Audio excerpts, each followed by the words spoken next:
So magandang araw mga tiits, so welcome dito sa ating channel. Today mga tiits, meron tayong na-discover na kakaibang formation dito sa may gilid ng creek, okay? Yan. So ito yung mga karakteristik ng mga simento na bato. Okay, so itong creek na ito ay napakaluma na ito. So ito, napakalalim na ng hukay ng tubig, okay? So napakalalim na nitong hukay ng tubig. Kung atin itong susukatin, nasa ang tansang sukat galing dito sa may creek na ito patungo doon sa tuktok ay nasa around 50 meters. Okay, so napakalalim na. So dito meron tayong nakita na kakaibang formation ito. Dito meron tayong na-identify na isang top cover ng treasure, okay? So ito yun. Yan o. So ano ba ibig sabihin ng top cover ng treasure mga tiits? Ito yung mga treasure na inilagay sa may gilid ng creek and then sinimento. Okay, sinimento. So nilagyan nila ng bato, sinimento, ito napakasulido na. So, okay, so hindi na yan basta-basta matatanggal. Kahit bahain pa yan mga tiits, hindi yan matatanggal kasi meron silang chemical na hinalo. Kung kaya, ito napakasulido. So dito natin mapapansin yung karakteristik ng mga simento at ng bato. Okay? So meron na tayong video na ibinahagi, i-search nyo lang, bato na ginawa ng Hapon. At doon ay binahagi natin yung ating kaalaman tungkol sa mga karakteristik ng bato at ng mga simento. Okay? So ito yon. So ito yung bato.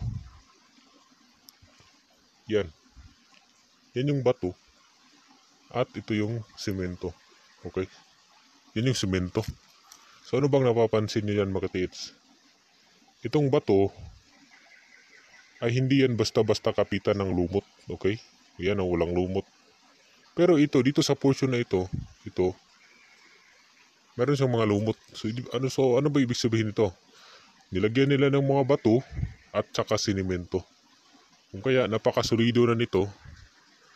Tansya ko dito mga tiits, parang meron silang ginawang tunnel dito. Halimbawa, ito entrance, sinimento yung harapan at nilagyan ng mga giveaways. Okay? So dito meron tayong na-identify na top cover. Ito yun. So yun yung ating tatanggalin. At baka meron niyang laman. Okay? So panoorin nyo itong video ito hanggang sa dulo mga tiits. Dahil atin tong tatanggalin yung top cover ng isang treasure. So ito yun. So dito sa ilalim makikita natin yung mga pagsimento. Okay? Yan o. Halimbawa mga tiits, kung kayo ay magbubuhos o magpo-flooring, yung ilalim, ganito yung purma. Okay? Yan o. Hindi siya plain. Okay? So, ito yun. Ito tanggalin ng natin yung top cover. So, yan. Ito yun. Yan sa part na yan. Yan yung top cover.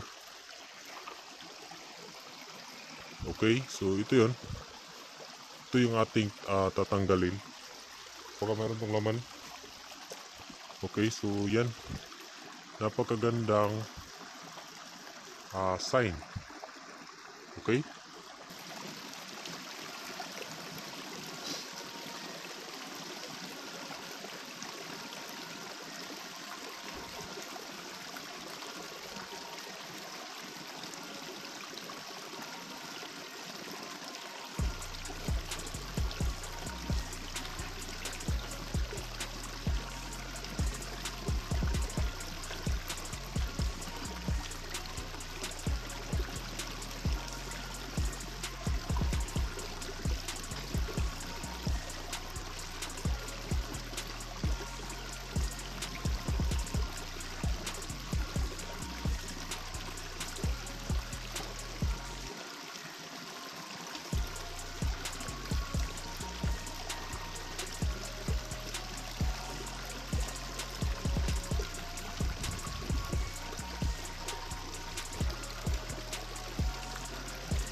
yun, so atin ang nasubukan.